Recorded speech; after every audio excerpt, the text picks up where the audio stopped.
அன்பு உறவுகளுக்கு வணக்கம். அன்பு மக்களே, இந்த நாட்கள்ல தொடர்ந்து பல செய்திகளை பார்த்துக்கிட்டே இருக்கிறோம் இல்லையா? அதெல்லாம் பார்க்கும் பொழுது ஒரு புறம் கவலையாக இருந்தாலும் ஆண்டவர் என்னிடம் சொன்ன ஒரு வார்த்தை, உன்னுடைய கதை முடியவில்லை. ஒருவேளை நீங்க துன்பத்துல இருக்கலாம், துயரத்துல இருக்கலாம், கடன் பிரச்சனையில இருக்கலாம்.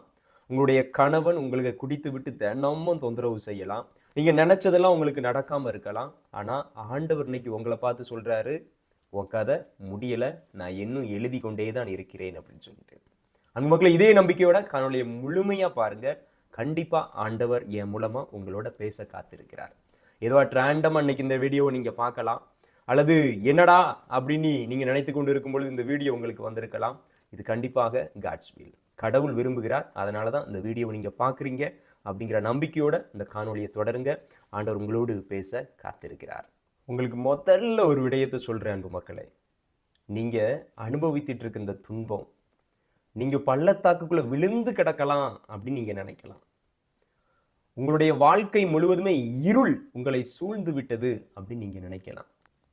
உங்க வாழ்க்கை முழுவதுமாக புயலால் தகர்க்கப்பட்டு விட்டது, ஒரு கல்லின் மீது ஒரு கல் இல்லாத அளவிற்கு ஆக்கப்பட்டு விட்டது, இனி என் வாழ்க்கையை நான் முடிச்சுக்க போறேன், இனி நான் வாழ்ந்து எந்த பயனும் இல்லை, எனக்குன்னு யாருமே இல்லை, நான் இருந்தா என்ன செத்தா என்ன அப்படின்னு நீங்க நினைத்துக்கிட்டு இருக்கலாம். ஆனா ஆண்டவர் சொல்றாரு, வெயிட், காத்திரு, உனக்காக நான் அடுத்த பக்கத்தில் ஒரு பெரிய அதிசயத்தை உன்னுடைய வாழ்க்கை புத்தகத்தில் எழுதி கொண்டிருக்கிறேன், காத்திரு அப்படின்னு சொல்றாரு. ஏன் அன்பு மக்களை நம்ம காத்திருக்கணும்? ஏன் காத்திருக்கணும்? உங்களுடைய வாழ்க்கை புத்தகத்தை எழுதி கொண்டிருப்பவர்கள் நீங்கள் அல்ல, உங்களை படைத்த கடவுள், நம் ஆண்டவர், நேற்றும் இன்றும் என்றும் மாறாமல் இருக்கிற நம் ஆண்டவர். அதனால இன்னைக்கு ஒருவேளை நீங்க துன்பத்துல, துயரத்துல, கண்ணீர்ல, வேதனையில, நோ மோர் லைஃப், நான் வாழ்க்கையை முடிச்சுக்க போறேன் அப்படின்னு நீங்க நினைக்கலாம். கவலைப்படாதுங்க, திரும்பியும் சொல்றேன், காத்திருங்க. ஆபிரகாமுடைய வாழ்க்கையை பாருங்க. ஆண்டவர் சொல்றாரு, நான் உன்னை பெரிய இனமாக்குவேன் அப்படின்னு சொல்லி தொடக்க நூல் 12வது பிரிவிலே சொல்லியிருந்தார். ஆனாலும் அவருக்கு குழந்தையே கொடுக்கல. திரும்ப 15வது பிரிவுல மீண்டும் சொல்றாரு, வா வெளியே வா. ஏன்னா ஆபிரகாம் சந்தேகம் வந்துட்டு, எப்படி அப்படின்னு சொல்லிட்டு, ஏன்னா வயசு ஆயிடுச்சு, முதிய வயது, எப்படி எனக்கு குழந்தை பிறக்கும் அப்படிங்கிற அந்த சந்தேகம். அவ்வளவுதான், இனி முடிஞ்சு போச்சு எல்லாம் அப்படின்னு நினைச்சிட்டு இருக்கும்போது, வா வீட்டை விட்டு வெளியே வான்னு சொல்லி கூப்பிட்டு, வானத்தை பாரு, விண்மீன் போல ஒன்னிய, கடல் மணல் போல ஒன்னிய நான் பெரிய இனமாக்குவேன், ஆசீர்வதிப்பேன், உனக்காக வரக்கூடிய சந்ததிகள் எண்ணற்ற பேர் இருப்பாங்க அப்படிங்கிறத ஆண்டவர் சொல்றாரு. அதுக்கப்புறமும் அவர் கொஞ்சம் நம்பிக்கை கிடைக்கி, திரும்பியும் குழந்தை இல்லை, சந்தேகம். திரும்ப அவருடைய மனைவியும் பார்த்து ஆண்டவர் சொல்றாரு, குழந்தை உனக்கு தருவேன் அப்படின்னு சொல்லி. அப்போ அந்த பெண் சிரிக்கிறாங்க. யாரு? சாரா சிரிக்கிறாங்க. ஆனாலும் ஆண்டவர் கடைசி என்ன செய்தார் அப்படின்னு உங்களுக்கு தெரியும். ஆபிரகாம் மட்டுமா? ஆபிரகாம் மட்டுமா? மோசே 80 வயசுக்கு அப்புறமும் பாலைவனத்துல ஆண்டவருடைய பேச்சை கேட்டு எல்லாரையும் அழைத்து வந்து கொண்டிருக்கிறார். ஆனால் அந்த மக்கள் எல்லாரும் மோசைக்கு எதிராக திரும்புறாங்க, முணுமுணுக்கிறார்கள். இதுக்காக நீங்களே இந்த பாலைவனத்துக்கு கூட்டு வந்தீங்கன்னு சொல்லி அவருக்கு எதிராக கலகம் செய்கிறார்கள். ஆனாலும் மோசே தயங்குறார். ஆண்டவரே போதும், இனி விட்டுருங்க, என்னால முடியல நீ கெஞ்சுறாரு. ஆனாலும் ஆண்டவர் சொல்றாரு, பயப்படாத, நான் உன் கூட இருப்பேன் அப்படின்னு சொல்றாரு. அந்த மக்களை அப்படியே யோவான் நற்செய்தி 8க்குள்ள வருவோம். ஒரு பெண் விபச்சாரத்துல பிடிபட்டுட்டான். எல்லாரும் அவளை தீர்ப்பிடுறாங்க, கண்டம் பண்றாங்க. ஆனா ஆண்டவர் சொல்றாரு, நான் உன்னை தீர்ப்பிட மாட்டேன், இனி நீ பாவம் செய்யாதே. பாவம் செய்யாதே அப்படிங்கிறது இந்த கான்டெக்ட்ல கொஞ்சம் விட்டுட்டு, ஆனா ஆண்டவர் சொன்ன அந்த வார்த்தை, தீர்ப்பிட மாட்டேன். இன்னைக்கு உங்களை, உங்க வீட்டை சுத்தி இருக்கிறவங்க, உங்க குடும்பத்துல இருக்கிறவங்க, உங்களுடைய கூட பிறந்தவங்க தீர்ப்பிடலாம். இவன் ஏமாத்துக்காரன், இவன் உதவாக்கற, இவன் வாழ்க்கையில முன்னேறியே கிட மாட்டான். உங்களுடைய பெற்றோருக்கே உங்க மேல நம்பிக்கை இல்லாம இருக்கலாம். கவலைப்படாதுங்க, ஆண்டவர் உங்களை நம்புகிறார். எப்படி நான் சொல்றேன்னு நினைக்கிறீங்களா? ஒருவேளை ஒரே ஒரு இறைவார்த்தை இந்த நேரத்துல உங்களுக்கு சொல்லலாம் அப்படின்னு ஆசைப்படுறேன் அன்பு மக்களே. என்ன இறைவார்த்தை அப்படின்னா, வாசிப்போம். பிலிப்பியர் 1:6 இறைவார்த்தை. உங்களுள் இத்தகைய நற்செயலை தொடங்கியவர் கிறிஸ்து இயேசுவின் நாள் வரும் வரை அதை நிறைவுறச் செய்வார் என உறுதியாக நம்புகிறேன். உங்களை வைத்து ஆண்டவர் ஒரு காரியத்தை தொடங்கிட்டார். அதை கண்டிப்பா அவரு நினைச்ச மாதிரி உங்களுக்கு நிறைவு பண்ணி தருவார்.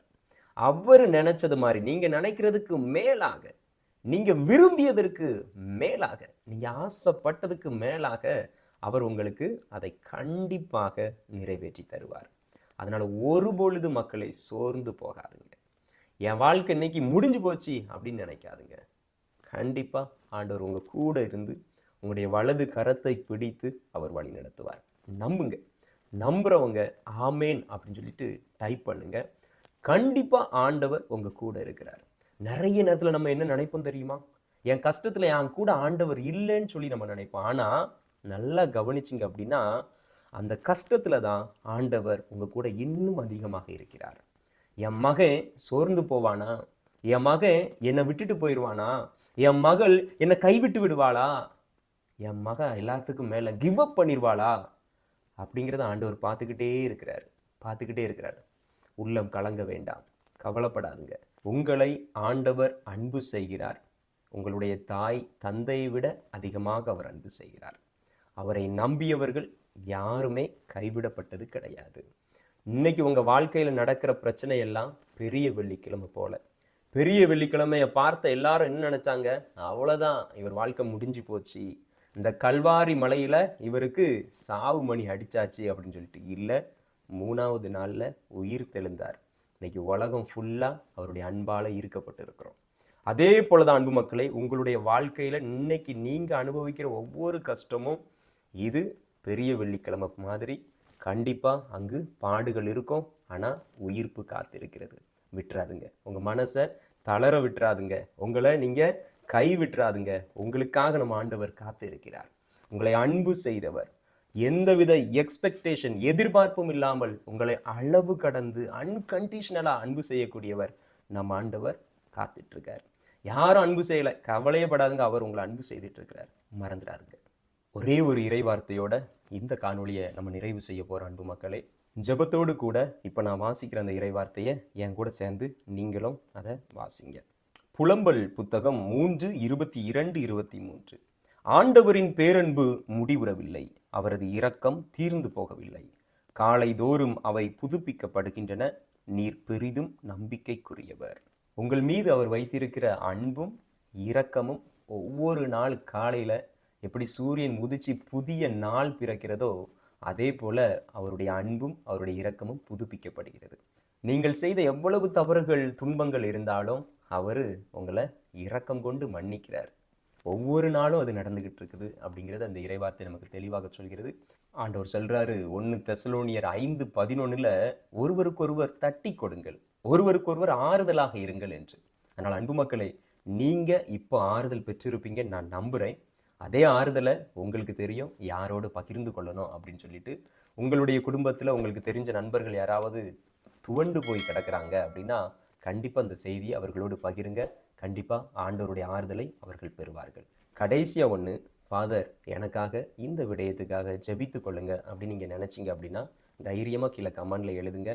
நம்முடைய மக்கள் இதை யாரெல்லாம் பார்க்கிறாங்களோ அவங்க எல்லாரும் உங்களுக்காக கண்டிப்பாக ஜெபித்துக் கொள்வார்கள். இணைந்திருப்போம், விழித்திருப்போம், ஜெபித்திருப்போம். Your story is not over, it is just a beginning.